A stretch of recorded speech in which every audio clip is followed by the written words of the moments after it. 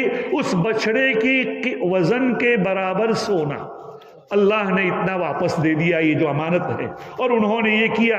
پھر وہ بنو اسرائیل کا ذبح کیا اور اللہ کی طرف سے حکم ہوا وَإِذْ قَتَلْتُمْ نَفْسًا فَادَّارَأْتُمْ فِيهَا وَاللَّهُ مُخْرِجٌ مَّا كُنتُمْ تَكْتُمُونَ فَقُلْنَا اضْرِبُوهُ بِبَعْضِهَا، بعض گوشت کو اس قاتل کے مقتول کے اوپر، جس کو قتل کیا گیا ہے، اس کے اوپر گوشت ڈالو۔ جیسے ہی گوشت اس کے اوپر رکھا وہ زندہ ہوا اور اس نے کہا میرا قاتل تو فلاں ہے۔ اللہ تعالیٰ نے اس میں دو باتیں بتلا دی کہ اس کا قاتل تو یہ ہے، اور اس میں لوگوں کو اشارہ بھی کیا کذالک یحیی اللہ الموتى، اسی طرح اللہ تعالیٰ مردوں کو زندہ کرے گا کل قیامت کے دن۔ بہرحال تو امانت اللہ نے اگر ہمیں کوئی دی ہے، اللہ نے ہمیں جو زندگی دی ہے، یہ بھی ہماری زندگی ایک امانت ہے، اس زندگی کی قدر کرے اور اس کے ایک ایک گھڑی کا، ایک ایک وقت کا کیا اللہ تعالیٰ ایک سی قدر کر کے اللہ کی اطاعت و فرما برداری میں گزارے۔ رمضان المبارک کا اللہ نے مہینہ دیا ہے، آدھا مہینہ پورا ہونے آیا، آج ابھی غروب میں پورا ہو جائے گا، اب دوسرا آدھا ہے، نہ معلوم کون کتنے کب ہمیں دوسرے رمضان ملے یا نہ ملے۔ کتنے ایسے تھے، چلتے تھے، پھرتے تھے، اچھے تھے، لیکن آج قبروں میں جا چکے ہیں۔ ایسے لوگ ہیں جو تھے کہ آہ بچوں کی تھی صدا، آج کوئی پوچھے تو ان کی قبر کا اور لحد کا بھی پتہ نہیں۔ ایسے لوگ ہیں، کل کہاں ہوں گے؟ اللہ نے ہمیں رمضان اتنے ہر سال دیتا ہے۔ زمانے ماضیہ میں، سلف کے زمانے میں، ہمارے بزرگوں کے زمانے میں کسی کی بزرگی اگر بیان کی جاتی تو یہ کہا جاتا کہ فلاں بزرگ نے اتنے رمضان اللہ کے راستے اللہ کے لیے پائے ہیں، اس نے گزارے ہیں۔ تو بہرحال اس کی مابقیہ دنوں کی اللہ تعالیٰ مجھے بھی قدر کرنے کی توفیق نصیب فرمائے۔ وآخر دعوانا، اور اللہ تعالیٰ ہمیں جو امانت زندگی دی ہے اور زندگی کے جو ایام دیے ہیں اس کی قدر کرنے کی توفیق نصیب فرمائے۔ وآخر دعوانا ان الحمدللہ رب العالمین، سبحان اللہ وبحمدہ، سبحان اللہ، اشہد ان لا الہ الا اللہ۔